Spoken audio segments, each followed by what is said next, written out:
नमस्कार, आप देख रहे हैं सुदर्शन न्यूज। आपका राज्य में आपका स्वागत है। मैं हूं कशिश और खबरों की शुरुआत करते हैं यूपी के हमीरपुर में। यूपी के हमीरपुर में निवेश की बयार है। जिलाधिकारी घनश्याम मीणा के मार्गदर्शन में हमीरपुर निवेश के मामले में प्रदेश के अग्रणी जनपदों में शामिल हो गया है। ईज ऑफ डूइंग बिजनेस में हमीरपुर को प्रदेश में दूसरा और मैन्युफैक्चरिंग में बुंदेलखंड में चौथा स्थान मिला है। मेरठ की एसटीपी कंपनी ने 25 करोड़ का निवेश किया है और आगे भी निवेश का आश्वासन दिया है। डीएम के नेतृत्व में निवेशकों की सुविधा के लिए लैंड बैंक तैयार हो रहा है। अब तक 40 से अधिक कंपनियों ने भूमि पूजन कर दिया है, जबकि 30 से ज्यादा कंपनियों ने उत्पादन शुरू कर दिया है। हमीरपुर में मैन्युफैक्चरिंग, सर्विसिंग और एनर्जी सेक्टर की कंपनियां कार्यरत है। हमीरपुर जिले में यदि इंडस्ट्रियल एरिया बन रहा है तो ये हमारे लिए, हम जैसे युवाओं के लिए प्लस इस क्षेत्र के विकास के लिए काफ़ी ज़्यादा योगदान देगा, क्योंकि रोजगार की समस्या के लिए हम जैसे युवाओं को दिल्ली, नोएडा या फिर सूरत कहीं भी बाहर जाना पड़ता है। उसमें यदि इंडस्ट्री इस क्षेत्र में लगेंगी, हमीरपुर में लगेंगी, तो कहीं ना कहीं यहाँ के युवाओं को प्लस यहाँ के जो रोजगार की समस्या है वो समाप्त होगी और आर्थिक समस्या जो बुंदेलखंड सबसे ज़्यादा दिक्कत से जूझ रहा है उससे भी समाधान मिलेगा। इस वजह से इस इंडस्ट्रियल कॉरिडोर को आने से यहाँ के लिए बहुत ही अच्छा है। हम इसकी सराहना करते हैं, सपोर्ट करते हैं। इसमें हमारा यही कहना है कि जो बड़ुआ हमीरपुर वगैरह में जो इंडस्ट्रियल एरिया का शुभारंभ हुआ है उसके लिए हमारे घनश्याम मीणा जी का जो बहुत अच्छा प्रयास किया उनने, क्योंकि हम जैसे नवयुवक है जैसे सूरत, दिल्ली, गुड़गांव वगैरह कमाने जाते हैं, उनको अब यहीं पे ही रोज़गार उपलब्ध हो जाएगा। ये बहुत अच्छी सोच और अच्छा प्रयास है हम जैसे नवयुवकों के लिए कि अब हमें बाहर जाना नहीं पड़ेगा। इसके लिए हम तहे दिल से घनश्याम मीणा जी, जिलाधिकारी जी का बहुत हार्दिक अभिनंदन वंदन करते हैं। जैसे कि देखा जा रहा है कि हमीरपुर में इंडस्ट्रियल एरिया काफ़ी सारी कंपनी आ रही है, अपने हमीरपुर में भूमि पूजन करवा रही है। इससे क्या होगा, जो हमारे जैसे नवयुवक जो रोजगार के लिए बाहर जाते थे उनको रोजगार अब हमीरपुर जिले में ही प्रोवाइड होगा। ठीक है, जैसे हमारे जैसे लोग नोएडा जाते थे, गुड़गांव जाते थे, दिल्ली जाते थे, सूरत, अहमदाबाद, अब उनको बाहर जाने की जरूरत नहीं पड़ेगी और वो अपना हमीरपुर जिले में ही रोजगार प्राप्त कर सकते हैं। इसमें हमारे देखा जाता है कि इससे हमारे जो जिले के डीएम हैं घनश्याम मीणा जी, इनका ये प्रयास रहा है कि हमीरपुर में जो रोजगार है वो सभी लोगों, नवयुवकों को रोजगार मिले और इनको बाहर जाने की जरूरत न पड़े। ये हमीरपुर डिस्ट्रिक्ट में जो इंडस्ट्रियल एरिया का बढ़ावा दिया जा रहा है, इससे कि बेरोजगारी कम होगी और जो नौयुवक हैं दिल्ली, कलकत्ता, बॉम्बे जो जा रहे हैं कमाने, वो नहीं जाएंगे और उससे सरकार ने बहुत अच्छा काम किया और डीएम साहब ने भी बहुत अच्छा काम किया। ये हाल ही में जारी जो ईज ऑफ डूइंग बिजनेस में जो जनपदों की रैंक जारी हुई थी उसमें हमीरपुर को द्वितीय स्थान मिला है। साथ ही जो मैन्युफैक्चरिंग सेक्टर में भी हमीरपुर को पूरे प्रदेश स्तर पर 4th स्थान प्राप्त हुआ है।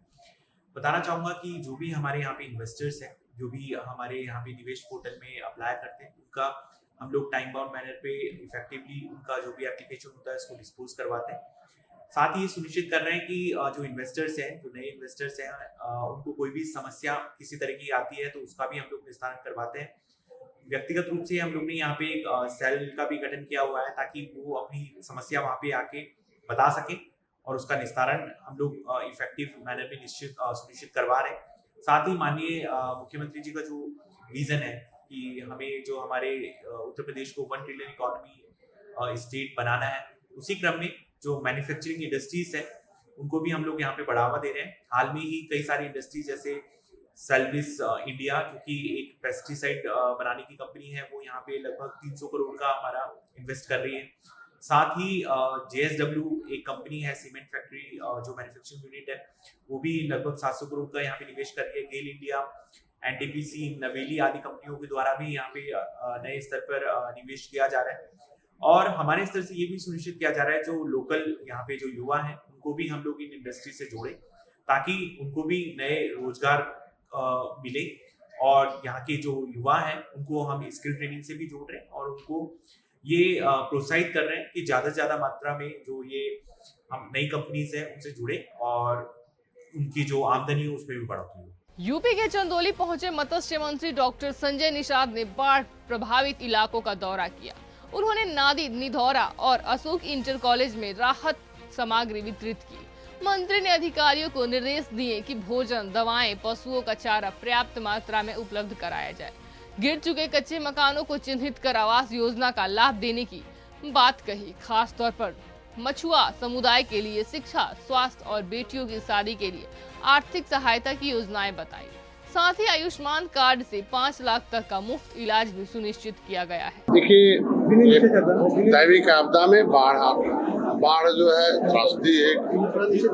गंगा पुत्रों के दर्द को, गंगा के किनारे रहने वाले लोग, हमारी सरकार खड़ी रही, समय सीमा के अंदर टीम 11 लगाकर अधिकारियों को दुरुस्त करके समय के अंदर उनको पका भोजन, उनके लिए पूरे राहत की, इसमें सारा आटा है, चावल है, दाल है, मसाला है, तेल है, नमक है, कुछ भी उसमें और भी साबुन और सब भी है। ऐसे में उनको लैया भी है, आलू भी है। इस तरह से हम लोगों ने आज के इस 5 गांव में चुरमुरी, नगई और डोडे, जरकोट, कला और भटपुरवा में 300 लोग जो प्रभावित थे उनको आज के दिन में राहत की बांटी गई है। इनके माध्यम से एक अपील की गई है अधिकारियों से कि कुछ ऐसे फॉर्म लेने जिनके बाद उन्होंने दूसरे के खेत में अनाज लगाते हैं और क्योंकि दैविक आपदा में अनाज प्रभावित होता फसल, तो ऐसे में एक सामाजिक बैठक करके जो लोग प्रभावित हैं उनको अपने हिसाब से शामिल करें। जो लोग हैं, हमारी सरकार की पहली सरकार ऐसी है। माननीय मुख्यमंत्री को धन्यवाद दूंगा, माननीय मोदी जी को धन्यवाद दूंगा, मोदी जी को भी समय सीमा से पहले ही एक सतर्कता रही है और कोई जन हानि नहीं हुई है। जो भी धन की हानि हुई है उसे तत्काल जिनके मकान गिर गए हैं उन्हें मुख्यमंत्री आवास के माध्यम से देने की व्यवस्था की गई, चिकित्सा की है इनके लिए, सहायता के लिए। दूसरा, इनके बच्चों के पढ़ने के लिए जो मछुआरे हैं उनके बच्चों के लिए मछुआ कल्याण कोष की स्थापना की गई है। उनको इसके माध्यम से कि उनके बच्चे पढ़ें, हाई स्कूल में 10,000, इंटर में 20,000, BA 30,000, उससे बड़ा 50,000, जिनके 2-3 लाख से कमाए हैं, अभी 2 लाख था, बढ़ा दिया। इनके बच्ची की शादी के लिए 1 लाख रुपए, 3 लाख आए हैं, बढ़ गया। और इनके आज के दिन में चिकित्सा के लिए जो इनके पास आयुष्मान भारत कार्ड नहीं है, तो जहाँ आयुष्मान भारत कार्ड का इलाज जिस अस्पताल में होता है वहाँ जाके इलाज करा लेते 5 लाख का। ये हमारी महत्व योजना हमारे मुख्यमंत्री जी द्वारा जारी की गई। और आज के दिन में इस चंदौली के जो बाढ़ प्रभावित क्षेत्र हैं, बिना भेदभाव के हमारी सरकार हर जाति हर धर्म के साथ खड़ी है। कोई नहीं कर सकता कि हम प्रभावित रहे, हमें राशन नहीं मिला, हमें खाना नहीं मिला, हमें इलाज नहीं मिला, और सब कुछ मतलब सबके दरवाजे पर पहली बार है कि टेक्नोलॉजी के माध्यम से GPRS लगाकर उनको आज के दिन में जियो टैग लगाकर उनको चिन्हित कर दिया गया। ये नहीं है कि एक आदमी ने 2 बार प्राप्त कर लिया, किसी को नहीं मिला, जो नहीं मिला उनको भी पूछ के चिन्हित करके दिया जा रहा। आज इसलिए चंदौली का दौरा था, हम मऊ गए, बलिया गए, गाजीपुर आए, कल बनारस गए, आज चंदौली, फिर आगे का दौरा। यूपी के मथुरा से खबर है, जहां यमुना के बढ़ते जलस्तर को देखते हुए मथुरा प्रशासन पूरी तरह सतर्क है। SDM सदर, ADM, FIR और ज्वाइंट मजिस्ट्रेट अभिनव जैन खुद प्रभावित क्षेत्रों में मौजूद रहे। वृंदावन, मोहिनी नगर और पानी घाट क्षेत्रों में राहत सामग्री जैसे ड्राई राशन और लंच पैकेट वितरित किए गए। रेस्क्यू ऑपरेशन जारी है और बाढ़ पीड़ितों को सुरक्षित स्थानों पर पहुंचाया जा रहा है। ज्वाइंट मजिस्ट्रेट ने कहा कि प्रशासन हर संभव मदद के लिए तैयार है और लगातार राहत वितरण व निगरानी कार्य के लिए जा रहे हैं। देखिए, अभी जैसे जमुना में पानी का स्तर बढ़ा है, उसके बाद से यहाँ पर काफ़ी क्षेत्रों में, कॉलोनी में, वृंदावन खादर के क्षेत्र में, मथुरा खादर में जल स्तर बढ़ गया, जिनसे लोगों को बराबर निकाला जा रहा है। लेकिन कुछ लोग जो अभी भी अपने घरों में फंसे हुए हैं, उनको आज ड्राई राशन माँ सीता की रसोई के माध्यम के साथ बंटवाया जा रहा है, जिसमें आटा, चावल, दाल, हल्दी और तेल सब चीज़ें रखी गई हैं। और इनके साथ लोगों को ये भी सतर्क किया जा रहा है कि जिनके घरों में पानी आ गया है और वहाँ नहीं रह सकते हैं, तो अपने निकटतम बाढ़ शरणालय में जाएं और वहाँ पे सारी सुविधाओं का आनंद प्राप्त कर सकते हैं। देखिए, पिछले 2-3 दिनों से यमुना का जलस्तर लगातार बढ़ रहा है और ऐसी हम उम्मीद करते हैं कि आज रात से यमुना जी का जलस्तर कम होना शुरू हो जाएगा। जल स्तर बढ़ने से तमाम हमारे आबादी के कुछ क्षेत्र प्रभावित हुए हैं। इसमें लगभग 6,000 के आसपास पॉपुलेशन प्रभावित हुई है, 1,000 से अधिक मवेशी प्रभावित हुए हैं। इन सभी लोगों को जो हमारे कैंप है सुरक्षित स्थानों पर बुलाया गया है और वहाँ पर भोजन आदि की, चिकित्सकीय आदि सभी व्यवस्थाएं सुनिश्चित की जा रही है। मैं आभार व्यक्त करना चाहूँगा यहाँ के तमाम जो आश्रम के संचालक लोग हैं, स्वयंसेवी संगठन हैं, यहाँ के सभासद लोग हैं, इन सब लोगों के सहयोग से हर जो हमारे जो जितने भी केंद्र बने हैं सभी केंद्रों पर उत्तम व्यवस्था की गई।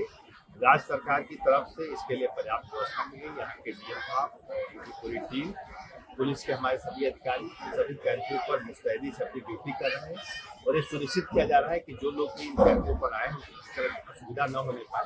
साथ ही साथ जो पशु विस्थापित हुए हैं, जो हमारी गौशालाएं थी निचले एरिया में, उनको दूसरी जगह पर शिफ्ट किया गया है और जिनके अपने जानवर थे उनको भूसे आदि की भी कोई दिक्कत न हो, उसको भी सुनिश्चित किया गया है। और लगातार हम लोग भ्रमणशील है। आज भी मैंने DI साहब ने, DM साहब ने केंद्रों को भ्रमण किया है और लगातार हम लोग संपर्क में हैं और आपके माध्यम से हम सभी प्रभावित परिवारों को आश्वस्त करते हैं कि जो भी शासकीय सहायता है सबको पूरी तरह से उससे लाभ दिलाया जाएगा, किसी को कोई असुविधा नहीं। यूपी के महावन तहसील के कई इलाके यमुना की बाढ़ से प्रभावित हैं।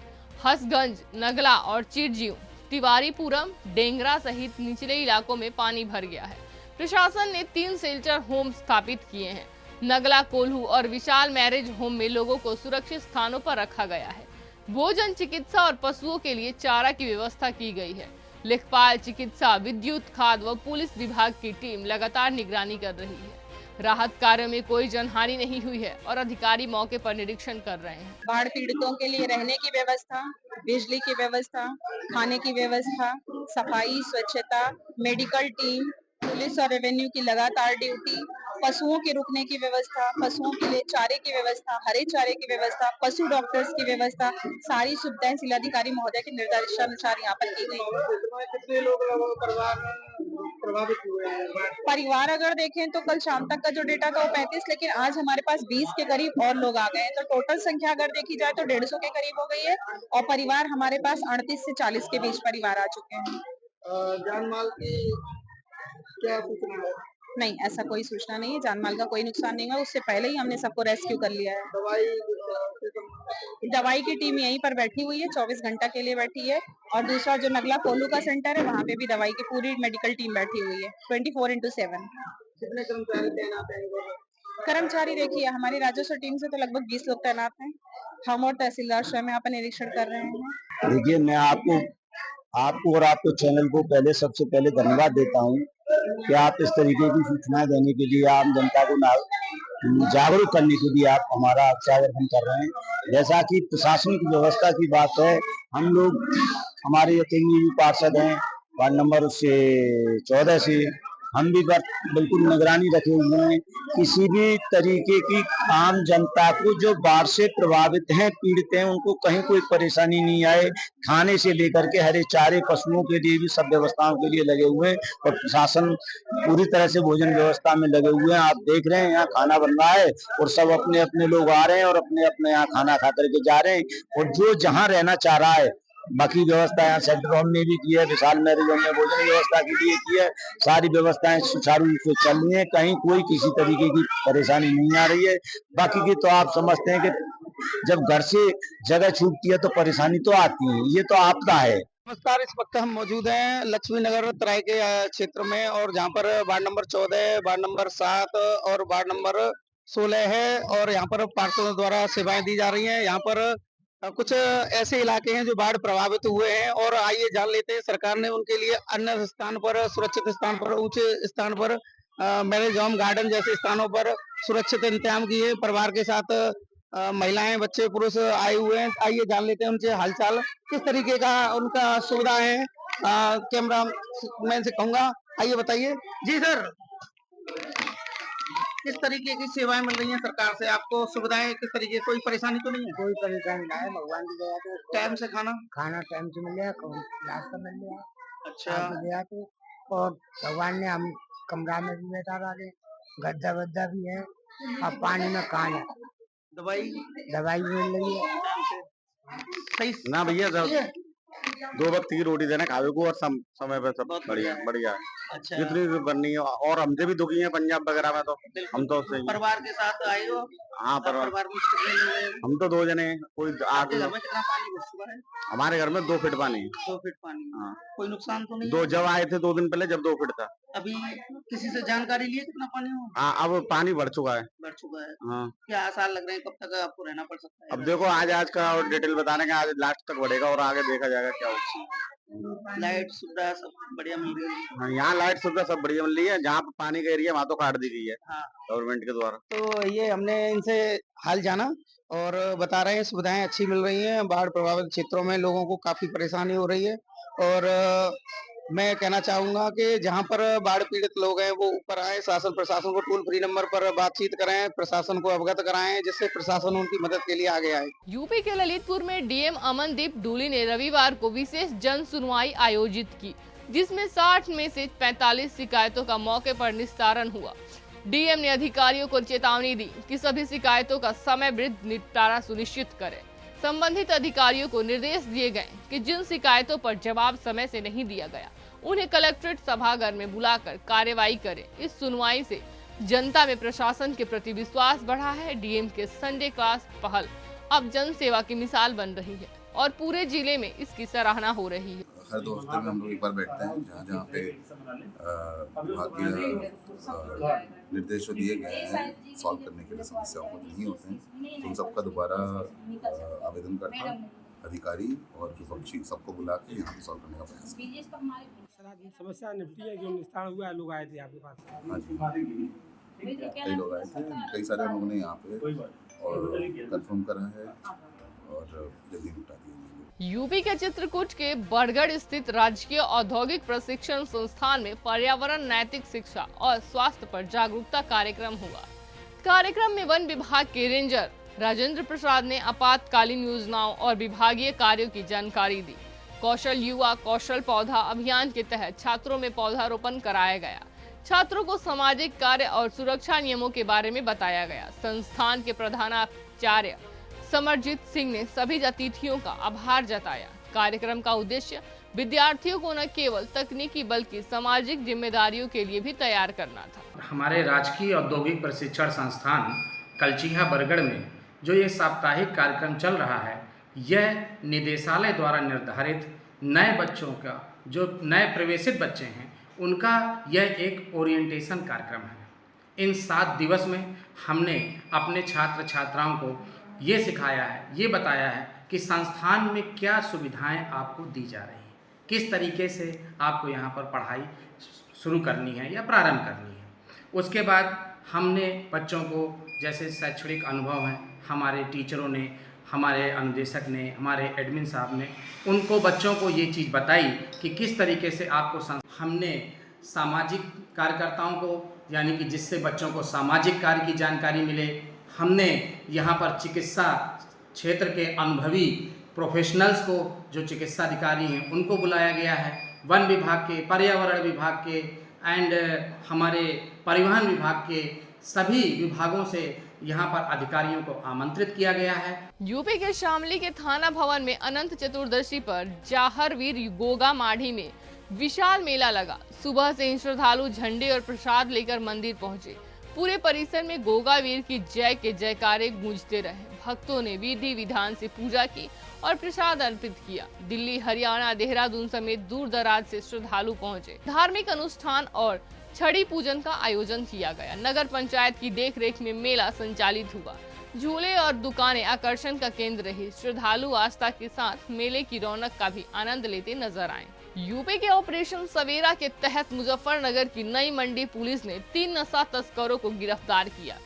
इनके पास 41 ग्राम स्मैक बरामद हुई, जिसकी कीमत लगभग 9 लाख रुपए बताई गई। पिछले 1 महीने में 2 दर्जन से अधिक तस्कर पकड़े जा चुके हैं। इसका कार्रवाई के दौरान संदिग्धों को चेकिंग में हिरासत में लिया गया।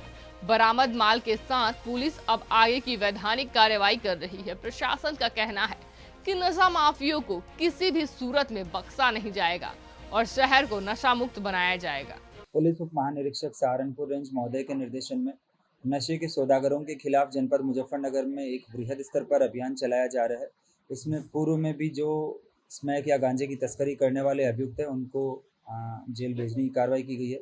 इसी क्रम में आज थाना नई मंडी पुलिस द्वारा 3 अभियुक्तों को गिरफ्तार किया गया है, जिनके कब्जे से पुलिस को कुल 41.480 ग्राम स्मैक बरामद हुई है, जिसकी अंतर्राष्ट्रीय मार्केट में कीमत लगभग 8 से 9 लाख रुपए के बीच की है। और जो इन्होंने पूछताछ में बताया कि ये 1 लाख रुपए की इनकी डील तय हुई थी, जिसके आधार पर ये पुलिस की सटीक मुखबिरी के आधार पर टीम द्वारा सराहनीय कार्य करते हुए इन तीनों अभियुक्तों को गिरफ्तार किया गया है। और इनको जो माल बरामद किया गया है इसके साथ ही माननीय न्यायालय के समक्ष प्रस्तुत किया जाएगा। और जो इनके फॉरवर्ड और बैकवर्ड लिंकेजेज हैं उनके बारे में भी पुलिस पता लगा रही है, और जो इनके मोबाइल्स का जो डेटा है उसके आधार पर भी पुलिस आगे और पीछे की कड़ियाँ जोड़ेगी, और जो भी लोग इस व्यापार में सम्मिलित है उनके खिलाफ भी अलग से कार्रवाई करेगी। यूपी के रुपईडीहा में अवैध डगामार वाहनों के खिलाफ बड़ा अभियान चलाया गया। इस कार्रवाई में 10 वाहनों पर करीब 2.5 लाख रुपए का जुर्माना लगाया गया। अभियान में ARTO परिवर्तन OP Singh, roadways ARM Ram Prakash, SDM Monalisa Johari और थाना प्रभारी रमेश सिंह रावत शामिल रहे। डगामार वाहनों से रोडवेज को भारी नुकसान हो रहा था। अब प्रशासन इस पर सख्त नजर रखा है। संयुक्त टीम द्वारा की गई कार्रवाई से स्थानीय परिवहन व्यवस्था में सुधार की उम्मीद जगी है। आज मैं सुबह 4 ओवरलोड गाड़ियों को बंद कर रहा था बहराइच में, तो इंस्पेक्टर साहब का फोन आया कि कुछ गाड़ियाँ अवैध रूप से पकड़ी गई है और इसको आप सीज कर लें।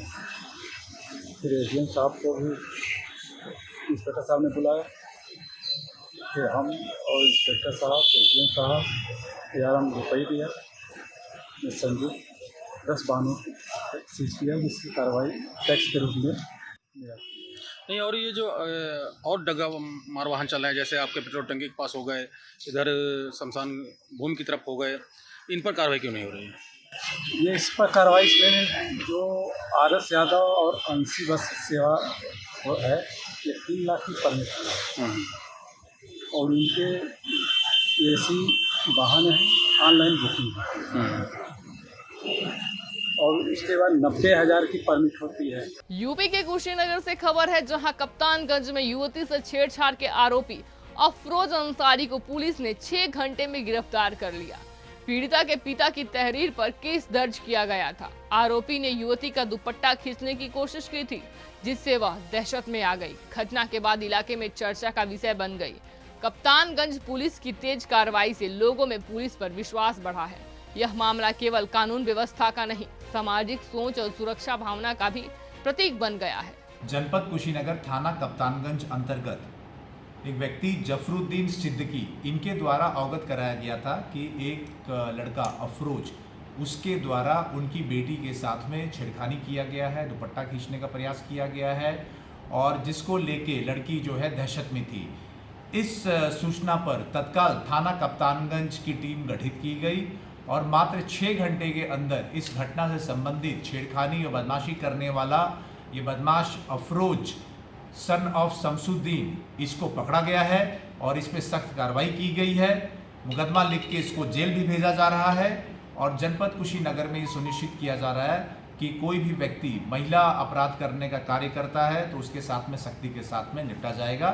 फिलहाल ये बदमाश अफरोज सन ऑफ शमसुद्दीन छेड़खानी करने के आरोप में गिरफ्तार करके इस पे अन्य कार्रवाई कराई जाएगी। यूपी के फिरोजाबाद के सिरसागंज थाना क्षेत्र में 15,000 के इनामी गैंगस्टर लखन को पुलिस मुठभेड़ में घायल कर गिरफ्तार किया गया। आरोपी के खिलाफ 20 से अधिक मामले दर्ज हैं। चेकिंग के दौरान भागने की कोशिश में लखन ने पुलिस पर फायरिंग की। जवाबी कार्रवाई में उसके पैर में गोली लगी। पुलिस ने उसके पास से तमंचा, कारतूस, लूट के पैसे, चोरी के मोबाइल और बाइक बरामद की। घायल को अस्पताल भेजा गया है। SSP सौरभ दीक्षित के निर्देश में यह कार्रवाई की गई। देखिए, थाना सिरसागंज पुलिस को सूचना मिली थी कि थाना सिरसागंज से वांछित 15,000 रुपए का इनामी गैंगस्टर लखन आज सिरसागंज क्षेत्र में किसी वारदात की फिराक में आने वाला है। इस सूचना में थाना सिरसागंज पुलिस के द्वारा धर्मई राधे मोड़ तिराहे पर चेकिंग आरंभ करी गई। एक व्यक्ति मोटरसाइकिल पर आता हुआ दिखाई दिया। जब पुलिस टीम के द्वारा उसको रुकने का इशारा किया गया तो उसके द्वारा पीछे मुड़ करके भागने के प्रयास में मोटरसाइकिल गिर गई। उसके द्वारा मोटरसाइकिल से उतर के पुलिस टीम पर फायर किया गया। पुलिस टीम के द्वारा भी आत्मरक्षा जवाबी फायरिंग करी गई, जिसमें से एक गोली उस बदमाश के पैर में लगी है। पूछताछ में उसने अपना नाम लखन बताया, जिसके पिता का नाम महेंद्र है और गिहार कॉलोनी का रहने वाला है। इसके ऊपर 20 मुकदमे हैं और इसके पास से एक तमंचा, भारी मात्रा में कारतूस, एक बिना नंबर की मोटरसाइकिल तथा लूट जो इसने करी थी थाना सिरसागंज क्षेत्र में, उसके 5200 रुपये बरामद हुए हैं। घायल बदमाश को इलाज के लिए भर्ती कराया गया है। अग्रिम विधिक कार्रवाई की जा रही है। यूपी के कौशाम्बी में युवती से दुष्कर्म और हत्या के 2 आरोपियों को पुलिस ने मुठभेड़ में गिरफ्तार किया। दोनों के पैरों में गोली लगी। 4 सितंबर को युवती की अर्धनग्न लाश खेत में मिली थी। जांच में धीरज यादव और पिंटू यादव का नाम सामने आया। आज एसओजी टीम और स्थानीय पुलिस ने इन्हें मुठभेड़ में दबोचा। आरोपियों के पास से तमंचा, कारतूस बरामद हुए। दोनों को अस्पताल भेज दिया गया है। ऑपरेशन लंगड़ा के तहत हुई इस कार्रवाई से क्षेत्र में अपराधियों में डर और जनता में विश्वास का माहौल बना है। दिनांक 4/9/2025 को ग्राम सौरई बुजुर्ग अंतर्गत थाना कड़ाधाम क्षेत्र में एक नाबालिग बालिका के साथ दुष्कर्म एवं हत्या की घटना कारित हुई थी। इस घटना में शामिल अभियुक्तगणों की पतारसी सुरागरसी करते हुए आज एसओजी प्रभारी, थानाध्यक्ष कड़ाधाम, थानाध्यक्ष पीपरी, थानाध्यक्ष सैनी की टीम द्वारा संयुक्त रूप से घटना में शामिल दोनों अभियुक्तगणों को मुठभेड़ को उपरांत गिरफ्तार किया गया है। दोनों के पैर में आत्मरक्षार्थ फायरिंग से गोली लगी है। पुलिस बल पर कोई चोट नहीं है। बाल पुलिस टीम बच गई है। दोनों घायलों को उपचार के लिए भेजा गया है। अन्य विधिक कार्रवाई प्रचलित है। यूपी के अमरोहा के हसनपुर में बराओफात के जुलूस का एक वीडियो वायरल हो रहा है, जिसमें युवक खुलेआम तलवारें लहराते दिख रहे हैं। पुलिस ने वीडियो का संज्ञान लेते हुए जांच शुरू कर दी है। कोतवाल प्रेमपाल सिंह ने बताया कि वीडियो में दिख रहे युवकों की पहचान की जा रही है। वीडियो सामने आने के बाद स्थानीय लोगों में नाराजगी देखी जा रही है। पुलिस प्रशासन पर कानून व्यवस्था बनाए रखने का दबाव है। कार्रवाई के बाद ही स्थिति स्पष्ट होगी। यूपी के ललितपुर में बराओफात के जुलूस में नियमों की खुलेआम धज्जियां उड़ाई गईं। डीजे के ध्वनि से लोगों को बहुत परेशानी हुई, तो वहीं मानकों को ताक पर रखकर तेज ध्वनि में डीजे बजाए गए। पुलिस प्रशासन के आला अधिकारियों की मौजूदगी में तेज ध्वनि में डीजे बजते नजर आए, तो वहीं प्रशासन मुख्य दर्शक बनकर नजर आया, जिसके चलते पुलिस प्रशासन की कार्यप्रणाली संदेह के घेरे में नजर आई। यूपी के मिर्जापुर के चिल थाने में तैनात दरोगा अनिल कुमार ओझा का शव शनिवार को फांसी पर लटका मिला, जिससे इलाके में हड़कंप मच गया। वे थाने के पास एक निजी मकान में रहते थे।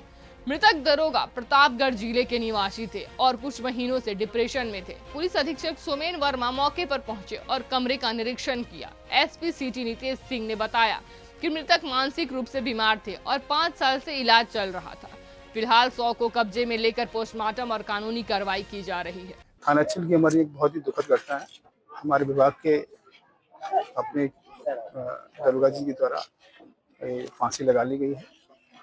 मूलतः प्रतापगढ़ जनपद के निवासी थे, 87 बैच के थे। उनके बेटे आ गए, पंचायतनामा भर के इसमें अपनी विधिक कार्रवाई इसमें की जा रही है। क्या सब कारण क्या लग रहा है? जांच में कुछ बताया? वर्तमान समय में उनके पिताजी के द्वारा जो बेटे ने अपनी बात कही है उसके अनुसार किया जा रहा है। कोई ऐसा बात नहीं है।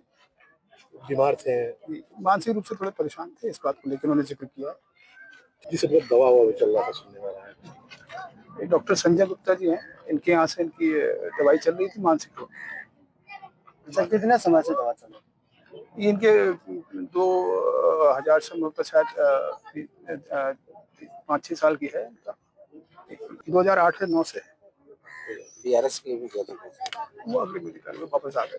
यूपी के हरदोई के पिहानी थाना क्षेत्र में जमीन विवाद के चलते एक युवक की चाकू मारकर हत्या कर दी गई। मृतक का नाम अतुल सिंह है, जो अपनी मां के साथ बहन के घर रह रहा था। परिवार का आरोप है कि विवाद अशोक सिंह और उनकी पत्नी दुर्गा सिंह के बीच चल रहा था। इसी रंजिश में अतुल की जान ले ली गई। पुलिस अधीक्षक नीरज कुमार जादौन मौके पर और मामले की जांच की। पुलिस ने शव को पोस्टमार्टम के लिए भेजा और सभी बिंदुओं पर गंभीरता से जांच की जा रही है। मेरे भाई का मर्डर किया गया है जानबूझ के, जिसमें विवेक सिंह, नरेश सिंह, अशोक सिंह और अमरीत सिंह और लल्लू भी शामिल हैं। इसमें जानबूझ के साजिश कराई गई। वो दिल्ली में था, उसको साजिश करा के आज बुलाया गया है वहाँ पे और उसके चाकू मार के उसकी हत्या कर दी। 5 साल पहले भी इन्होंने उसके गोली मारी थी, तब वो बच गया था। क्या कुछ प्रॉपर्टी को लेकर भी कुछ? प्रॉपर्टी को लेकर मौसी के नाम प्रॉपर्टी थी, जो अमरीत सिंह है उनका सगा देवर था। इसी के मौसी के नाम थी, इसलिए मौसी और मौसा की लड़ाई रहती थी। लोग अलग रहते थे, मौसी हमारे यहाँ रहती थी, इस वजह से उसमें और। अच्छा, आज क्या हुआ जो बच्चों में बताया जा रहा है? आज मेरे भाई की बच्ची उधर खेल रही हूँ, उसको उसने गाली वगैरह दी। उसने घर में आके बताया कि गाली देने तुम्हारा भाई गया था, उनसे पूछने की गाली वगैरह क्यों दे रहा है। तब तक मेरा भाई सामने आया, उस पर दूसरे वाले चाकू मारा तो वो हट गया था। तब तक ये वाले आ गया, उनको मार दिया था।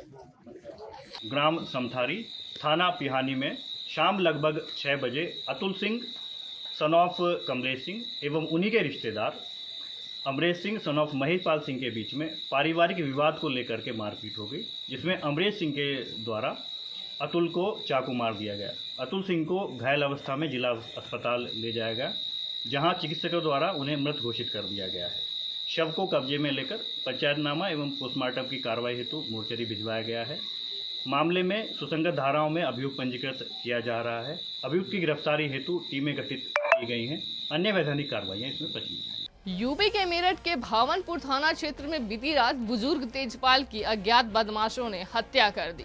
वह अपने घर के बरामदे में सो रहे थे। सुबह बहू ने देखा कि तेजपाल चारपाई से बंधे थे और शरीर पर चोट के निशान थे। परिवार ने उन्हें अस्पताल पहुंचाया, जहां डॉक्टरों ने मृत घोषित कर दिया। घर से 50,000 नकद और जेवरात भी गायब है। मौके पर एसएसपी और एसपी देहात पहुंचे। पुलिस ने मामला दर्ज कर जांच शुरू कर दी है। लूट और हत्या की आशंका जताई जा रही है। थाना भावनपुर में आज सुबह पुलिस को सूचना प्राप्त हुई कि एक व्यक्ति जो है उनके घर में चोरी हुई है और उन्हें बांध के रखा गया है। इस पर पुलिस मौके पर पहुंची। मौके पर पहुंचने पे जानकारी हुई कि उनके परिवार के सदस्य भी वहीं घर में थे। 2 कमरों का इनका घर है, जिसमें कि सुबह इन्होंने आवाज़ देकर पड़ोसियों को बुलाया और जिसके बाद इन्हें अस्पताल ले गए। वहाँ पर इनकी अस्पताल में मृत्यु हुई है। हालांकि शरीर पर ऐसी कोई जाहिरा चोट इनके नज़र नहीं आ रही है। ये गांव में ब्याज पे पैसे देने का काम करते थे और इनके परिजनों से जो मौजूद थे और जो आसपास के लोग हैं उनसे पूछताछ की जा रही है। कुछ पूर्व में इनकी कुछ रंजिश सामने आई है, उस एंगल को भी चेक किया जा रहा है और जो भी तहरीर आएगी उसके आधार पर अग्रिम कार्रवाई इसमें की जाएगी। असम के डिब्रूगढ़ साइक्लोथॉन 4.0 का भव्य आयोजन किया गया। बता दें कि भारत रत्न डॉक्टर भूपेन हजारिका की जन्म शताब्दी पर श्रद्धांजलि दी गई और जन्म शताब्दी के उपलक्ष्य में पूर्वोत्तर प्रदेशीय मारवाड़ी युवा मंच के तत्वाधान व हजारिका सांस्कृतिक न्यास मारवाड़ी युवा मंच डिब्रूगढ़ शाखा व डिब्रूगढ़ साइकिलिंग क्लब्स की सहयोगिता से एक महान व्यक्ति की धुनों पर साइकिल चलाना शीर्षक से डिब्रूगढ़ साइक्लोथॉन 4.0 का भव्य आयोजन किया गया। खराब मौसम के बावजूद पूरे क्षेत्र से 700 से अधिक प्रतिभागियों ने भाग लिया। पूर्वोत्तर प्रदेशीय मारवाड़ी युवा मंच द्वारा सहयोग से आयोजित यह कार्यक्रम भारत रत्न डॉक्टर भूपेंद्र हजारिका की जन्म शताब्दी के उपलक्ष्य में आयोजित किया गया है और इसका उद्देश्य हरित एवं स्वस्थ पर्यावरण को बढ़ावा देना है। इस अवसर पर प्रख्यात कलाकार और सांस्कृतिक न्यास के उपाध्यक्ष मनीषा हजारिका, राज्य के ऊर्जा मंत्री प्रशांत फुवन, डीडीए अध्यक्ष आसिम हजारिका, डीएमसी के उप महापौर उज्जवल फुवन, सीआरपीएफ के डीआईजी ऑपरेशन प्रभाकर त्रिपाठी, डीसीपीएल के डीजीएम जयंत बरुआ, पूर्वोत्तर प्रदेशीय मारवाड़ युवा मंच के प्रांतीय अध्यक्ष राज चौधरी, पूर्व अध्यक्ष हिमशिखर खंडेलिया, डिब्रूगढ़ साइकिलिंग क्लब के सदस्य के साथ ही कई अन्य विशिष्ट अतिथियों व गणमान्य लोग उपस्थित थे। वहीं रैली को मानकटा रोड से हरी झंडी दिखाकर रवाना किया गया और मोहनवाड़ी स्थित रिजॉर्ट में समापन समारोह के साथ इसका समापन हुआ। पहुंचा हूं और मैं देख पा रहा हूं यहाँ लगभग 700 से ज़्यादा रजिस्ट्रेशन ऑलरेडी हो चुके हैं। उसके अलावा भी जब ब्रांच ने रजिस्ट्रेशन यहाँ बंद कर दिया था उसके बाद भी काफ़ी साइकिलिस्ट सुबह पहुँचे हैं, तो वो अभी अनकाउंटेबल हैं और हमने कोशिश की है कि सभी के लिए टी शर्ट की व्यवस्था करें और काफ़ी लोग जो साइकिल नहीं भी लाए थे उनके लिए कुछ साइकिलों की भी व्यवस्था की गई है। उसके अलावा यहाँ ओपनिंग सेरेमनी में आज काफ़ी डिग्नेटरीज आए हैं। हमारे एमएलए साहब पावर हाउस की तरह फिर यहाँ मौजूद हुए हैं, उन्होंने बहुत ही अच्छा संबोधन दिया है, सबको एनर्जाइज किया है और क्लोजिंग सेरेमनी हमारी मनोहरी टी स्टेट के रिसोर्ट में होगी और ये लगभग 14 से 15 किलोमीटर का ये राउंड है। सभी साइकिलिस्ट उस ओर बढ़ रहे हैं, सबकी सेफ्टी का ध्यान रखा गया है। साथ ही पीछे पीछे एम्बुलेंस की कई गाड़ियाँ चल रही हैं, फिजियोथेरेपिस्ट हमारे साथ है, कुछ नर्स हमारे साथ हैं, हमारे वॉलंटियर्स अपनी अपनी गाड़ियों में फ़र्स्ट एड के किट्स लेके चल रहे हैं ताकि किसी भी अनहोनी की परिस्थिति में भी हम तैयार रहें। उसके अलावा पूरी डिब्रूगढ़ की टीम हर ओर से तत्पर है कि इस कार्यक्रम को सफल और भव्य बनाया जाए, क्योंकि ये कार्यक्रम हमारे भूपेंदा के लिए डेडिकेटेड है और इस भूपेंदा के इस कार्यक्रम में आज हम देख पा रहे हैं इस बरसात के इस मौसम में भी सभी लोग जिस रूप में निकल कर आए हैं, ये दर्शाता है कि हम इसकी सफलता उस ओर देख रहे हैं जिस तरह से हम इसकी कल्पना करते हैं। आप सबको बताते हुए हर्ष महसूस कर रहा हूँ कि आज भूपेंदा के 100वें जन्म वार्षिकी के उत्सव पर हमने एक साइकिल रैली का आयोजन किया है, जो शहर के थाना चाली से स्टार्ट होकर अलग अलग मार्गों से होते हुए मनोरी टी स्ट्रीट पे जाकर खत्म होगी। इस कार्यक्रम में हमारे अभी मुख्य अतिथि के रूप में श्री प्रशांत जी फुकन, असीम हाजी का डॉक्टर DDA चेयरमैन डॉक्टर असीम हाजी का सर, DIG सर प्रभात त्रिपाठी सर, हमारे राष्ट्रीय और प्रांतीय प्रधान का दिया और डिप्टी मेयर उज्जवल जी फुकन जी उपस्थित थे। उन्होंने फ्लैग ऑफ सेरेमनी कर इस कार्यक्रम को अभी आरंभ किया है। हम यहाँ से अभी भूपेंद्र दा गाने गाते हुए पैदल चलाते चलाते हम धीरे धीरे मनोरी पहुँचेंगे, जहाँ पे क्लोजिंग सेरेमनी होगी करीब 8:30 बजे। मैं आप सबसे आह्वान करता हूँ कि आप सब वहाँ आए और हमारा सहयोग करें। मध्य प्रदेश के बुरहानपुर में गणेश विसर्जन समारोह के दौरान बड़ा बवाल हो गया। बिरोदा गांव में पथराव की घटना के बाद हालत तनावपूर्ण हो गए और गांव को पुलिस छावनी में तब्दील करना पड़ा। बता दें कि गणेश विसर्जन यात्रा जब बिरोदा से गुजर रही थी, तभी अचानक विवाद बढ़ा और देखते ही देखते पथराव शुरू हो गया। पथराव में आधा दर्जन लोग घायल हो गए। पुलिस ने स्थिति को काबू में करने के लिए बल प्रयोग किया और 7 लोगों को हिरासत में लिया।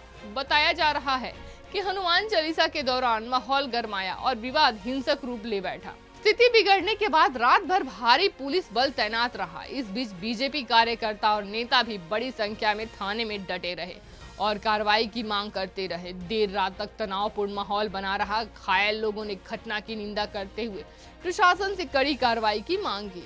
विधायक अर्चना चिटनीस ने घायलों से मुलाकात की और कहा कि दोषियों को किसी भी कीमत पर बख्शा नहीं जाएगा।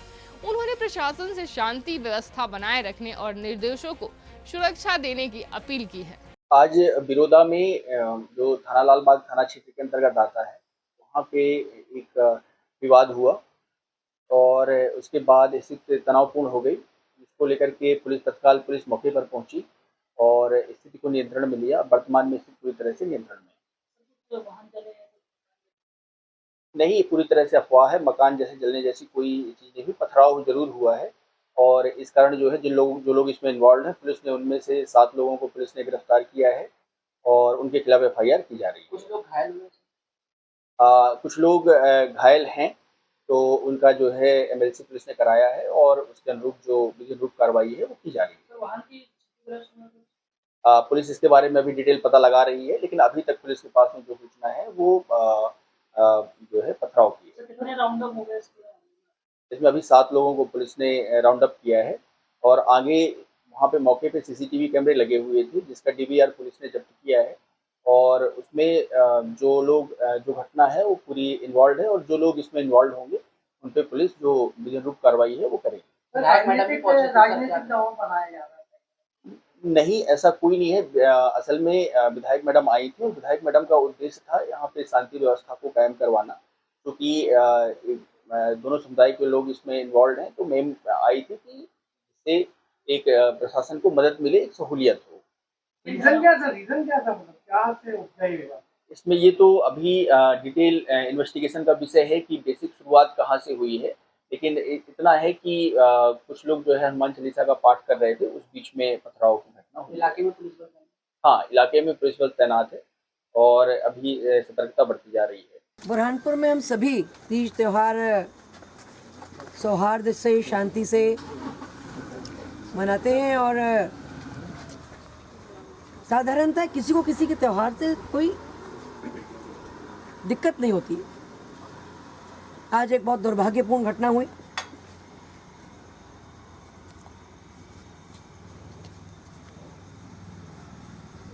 गणेश जी की मूर्ति के विसर्जन के समय पथराव हुआ।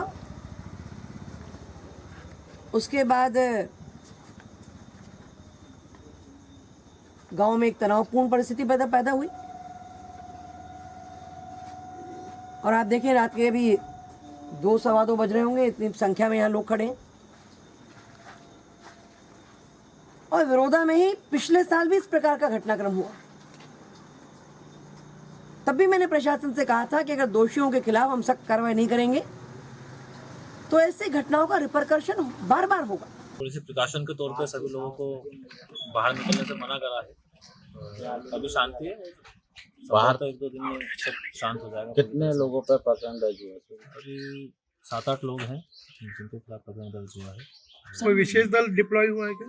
हाँ, बाहर से एसटीएफ का बल आया है सुरक्षा की दृष्टि से, तो वो अभी यहीं पर है जो किन धाराओं में विवाद का कारण? विवाद का कारण ये था, कल मूर्ति विसर्जन के लिए निकली थी, एक सिंगल मूर्ति थी, और उसका चूंकि वो अपनी पूरा वहाँ से निकल भी गई थी, लेकिन पीछे जो लोग थे उस पर से किसी ने पत्थर फेंका था। अफवाहों का बाजार बहुत गर्म है, उसको नियंत्रित करने के लिए पुलिस क्या कर रही है? हाँ, उसको लेके भी बाकायदा साइबर सेल से सोशल मीडिया को बोल रखा है कि सोशल मीडिया पे जितने भी होते हैं उनको टेक करे, और अगर कोई अफवाह है तो उसका तत्काल खंडन उसमें डलवाए या उसको हटवाए न्यूज़ को, तो उसके लिए साइबर लगी हुई है। अरे हमारे गाँव में गणपति का विसर्जन हो रहा था, एक मूर्ति रह गई थी और वहाँ पर मतलब हनुमान चालीसा मतलब वहाँ पर पड़ा, और जैसे मतलब हनुमान चालीसा चालू हुआ तो एक करके सब जमा हो गए, और जैसा हनुमान चालीसा चालू हो गया मतलब खत्म हो गया तो हम जाने लगे। कुत्ते ने उन लोगों ने मतलब रोका और डायरेक्ट लट चालू कर दिए। उसने मेरे को एक लट करके मैं उनको समझा रहा था, मेरे साथ में पुलिस वाले भी थे, मेरे सामने पूरे पुलिस वाले की धार थी, लेकिन उसको प्रशासन को भी नहीं मान रहे थे वो लोग, और डायरेक्ट मेरे को लट मार दिया। उसके बाद में जो मतलब तलवारें निकाली उन्होंने, तो कुछ लट निकाले और फिर मैं घायल हो गया। मेरे को बच्चे ने उठाया और अस्पताल लेके आए, मतलब पुलिस स्टेशन ले आए, दर्ज कराई और उसके बाद में अस्पताल आया। कितने तो घायल हो गए? घायल तो 5-6 लोग हैं, अभी तो फिलहाल कोई आए हुए विरोध तभी बढ़ा उन्होंने। क्या चाहते हैं फिर अब आप? एफआईआर किया है, एफआईआर करा ना हमने, हम तो न्याय की मांग करेंगे ना। घटना है 7 बजे के लगभग, प्रकाश हरिभोग लश्कर। मध्य प्रदेश के धार से खबर है। बता दें कि धार पीथमपुर क्षेत्र में बगदन थाना क्षेत्र में स्थित एक केमिकल बनाने की फैक्ट्री में 3 मजदूरों की मौत का सनसनीखेज मामला सामने आया है। बताया जा रहा है कि तीनों मजदूर फैक्ट्री में केमिकल टैंक की सफाई कर रहे थे, तभी जहरीली गैस की चपेट में आ गए, जहां तीनों के शव को इंदौर एमवाई अस्पताल लाया गया है। खास बात यह है कि घटना के कई घंटे बाद पुलिस को सूचना दी गई। धार एसपी ने मामले में पुलिस की टीम को भेजकर जांच के आदेश दिए हैं। देखिए, मेरे पास आधिकारिक तौर पे कोई सूचना अभी तक नहीं है, ना फैक्ट्री मैनेजमेंट ने हमें सूचना दी है, ना वहाँ पे मैं गया था फैक्ट्री में। सागर श्री लुब्रिकेंट करके एक फैक्ट्री है, वहाँ पे जो लुब्रिकेंट बनता है, वहाँ पर मुझे कोई पुरुष वर्ग भी नहीं मिला जो कुछ घटना की जानकारी दे सके। तो इतनी जरूर जानकारी मिली कि 3-4 लोग उसमें जो सफाई के लिए उतरे थे, उन सभी को एमवाई हॉस्पिटल ले जाया गया है इलाज के लिए, और हम अपने स्तर पर पता कर रहे हैं, उनकी जानकारी ले रहे हैं। कुछ मुझे अपुष्ट सी खबर मिली है बहुत, मैं उसको फिर मैं कह रहा हूँ आपसे, मैं कि आधिकारिक तौर पे नहीं बता सकता कि शायद उसमें 1-2 लोगों की मृत्यु भी हुई है। कर्नाटक रक्षा मंच की तहसील स्तरीय बैठक चिक्कोड़ी के एक पर्यटक मंदिर में आयोजित की गई। बैठक का उद्घाटन जिला उपाध्यक्ष गणेश रुकड़े ने किया। उन्होंने कहा कि मंच की शाखाएं हर गांव में बनाकर संगठन को मजबूत किया जाए, साथ ही महिला, किसान, श्रमिक और छात्र इकाइयों का नेटवर्क बढ़ाने का आह्वान किया। तहसील अध्यक्ष संजू बिडगेर ने कहा कि सीमावर्ती क्षेत्र होने के कारण चिक्कोड़ी में कन्नड़ भाषा और पानी के मुद्दों की प्राथमिकता दी जाएगी। स्थानीय समस्याओं को ईमानदारी से उठाने का संकल्प भी व्यक्त किया गया। खबर मध्य प्रदेश के जिला दामोह से है, जहां 2 सितंबर 2025 दिन मंगलवार को विद्या भारती सरस्वती शिशु मंदिर नरसिंहगढ़ में जिला स्तरीय सामूहिक क्रीड़ा खो-खो एवं कबड्डी का 36वां प्रतियोगिता समारोह का आयोजन किया गया, जिसमें जिला दामोह के 18 विद्यालयों ने सहभागिता ली, जिसमें कुल भैया 175, बहनें 62। इस प्रकार कुल 237 भैया बहन 21 संरक्षण आचार्य दीदी ने इस प्रतियोगिता में सहभागिता ली, जिसमें भूरी विद्यालय की खो-खो की भैया एवं बहनों की दोनों टीम विजेता रही और कबड्डी की दोनों टीम भैया एवं बहनों की नरसिंहगढ़ की टीम विजेता रही। इस कार्यक्रम के उद्घाटन सत्र में विशिष्ट अतिथि सिलचंद्र जैन, प्राचार्य हाई स्कूल नरसिंहगढ़, मुख्य अतिथि डॉक्टर कुलदीप साहमी दीदी, शासकीय सेवानिवृत्त प्राचार्य, अध्यक्ष श्री राजेश दुबे, सचिव ग्राम भारती दामोह के रहे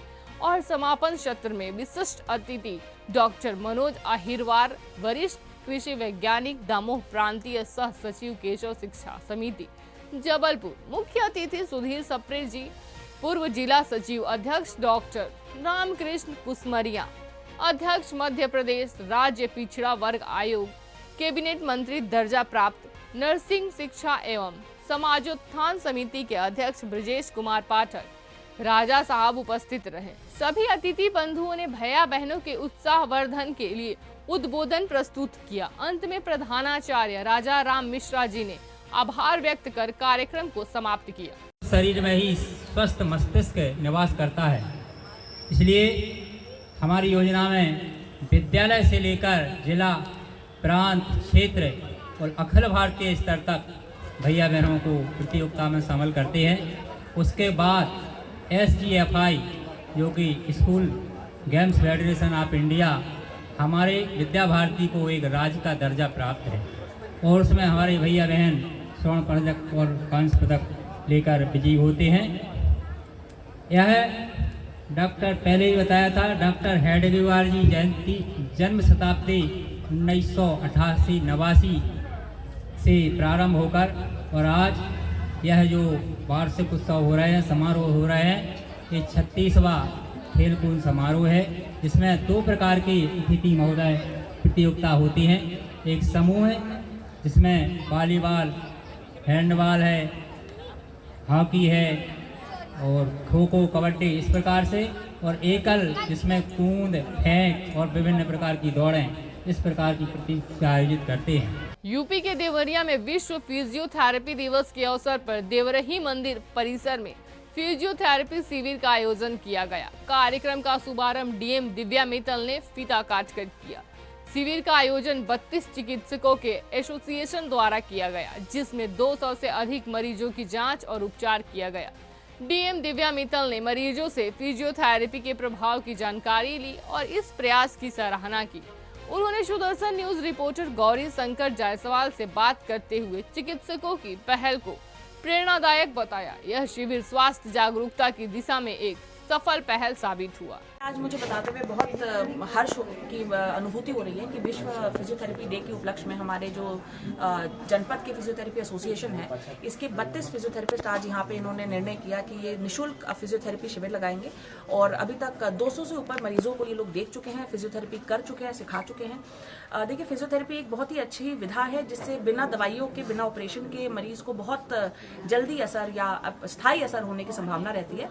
तो सभी लोग इस शिविर का भी लाभ उठाएं और यदि उनकी कोई समस्या है तो किसी अच्छे योग्य फिजियोथेरेपिस्ट के पास जाएं और सभी लोग स्वस्थ निरोग रहें। और इस प्रयास के लिए इन लोगों को बहुत बहुत मेरी शुभकामनाएं। उत्तर प्रदेश के फर्रुखाबाद से खबर है। फर्रुखाबाद में बाढ़ प्रभावित क्षेत्रों का पर्यटन मंत्री जयवीर सिंह ने दौरा किया और सुदर्शन न्यूज टीम ने भी मौके पर पहुंचकर जमीनी हकीकत जानी। प्रभारी मंत्री ने दिलीप की मड़ैया, पृथ्वीपुर और खटा की मड़ैया जैसे गांवों में मोटर बोट से पहुंचकर निरीक्षण किया। गंगा की तबाही से आधा सैकड़ा मकान जल समाधि में समा गए, कई गांव तो नक्शे से ही मिट गए हैं। जयवीर सिंह ने जिलाधिकारी आशुतोष कुमार द्विवेदी, SP आरती सिंह और स्थानीय विधायकों के साथ मिलकर राहत सामग्री वितरित की है और साथ ही उन्होंने कहा कि सरकार खाने पीने और दवाओं और सुरक्षित स्थानों पर शिफ्टिंग की पूरी व्यवस्था कर रही है। निश्चित रूप से क्योंकि सबसे लंबे समय तक इस बार बाढ़ की स्थितियां बनी हुई हैं। पिछली बार गत वर्षों में आई तो बाढ़ है, लेकिन शीघ्र ही जल टूटा है और जल्दी से मुक्ति मिलने का काम हुआ है, निजात मिलने का काम हुआ है। इस बार मुझे लगता है कि 15 दिन से ज़्यादा का समय हो गया, जबकि लगातार कई उतार चढ़ाव के बाद बाढ़ का प्रभाव अभी भी बना हुआ है। अगले, जैसा कभी सूचना है, अगले 3-4 दिनों तक इससे राहत मिलने की कोई संभावना नहीं है। 3-4 दिन बाद जल उतार जब शुरू होगा, राहत मिलेगी, लेकिन बाढ़ ग्रस्त जो इलाका है उसके रहने वाले निवासियों को कोई असुविधा न हो, उनके खाने पीने की व्यवस्था, उनके लिए अन्य सभी सुविधाएं व्यापक रूप से व्यवस्थित रहे, ये पूरा प्रयास सरकार ने किया है। और जो 15 दिन से ज़्यादा है, जहाँ राशन की किटों का वितरण का काम हुआ था और जब 15 दिन व्यतीत हो चुके हैं, वहाँ भी निर्देशित प्रशासन को कर दिया गया है कि वहाँ दोबारा राशन का वितरण, राशन किटों का वितरण दोबारा सुनिश्चित किया जाएगा। लेकिन हमारा प्रयास है, सरकार का पूरा प्रयास है, माननीय मुख्यमंत्री की मंशा है कि कोई भी बाढ़ पीड़ित व्यक्ति या परिवार, उस गांव के लोग जो गांव प्रभावित हैं, उनके लोगों को किसी भी प्रकार की कोई असुविधा न हो, उनके खाने पीने की व्यवस्था में कोई कोताही न हो, ये हम लोग प्रयास कर रहे हैं। बाढ़ प्रभावित क्षेत्र डोली की मड़ैया और पृथ्वीपुर का प्रभारी मंत्री जयवीर सिंह ने निरीक्षण किया है। यहाँ पर बाढ़ की वजह से पृथ्वीपुर गांव के पूरे मकान लगभग बाढ़ की चपेट में आने से बह गए हैं। यहाँ के लोगों का कहना है कि आधा सैकड़ा से अधिक मकान गंगा में आई विनाशकारी बाढ़ से बह गए हैं, पूरी तरह गंगा में समा गए हैं। प्रभारी मंत्री जयवीर सिंह ने बाढ़ पीड़ितों को आश्वासन दिया है कि उन्हें सुरक्षित स्थानों पर ठहराया जाएगा और बाढ़ समाप्त होने के बाद उन्हें जमीन चिन्हित कर आवास मुहैया कराए जाएंगे। सुदर्शन न्यूज के लिए फर्रुखाबाद। फिलहाल के लिए इतना ही। देश और दुनिया की तमाम खबरों को देखने के लिए बने रहिए सुदर्शन न्यूज के साथ। नमस्कार।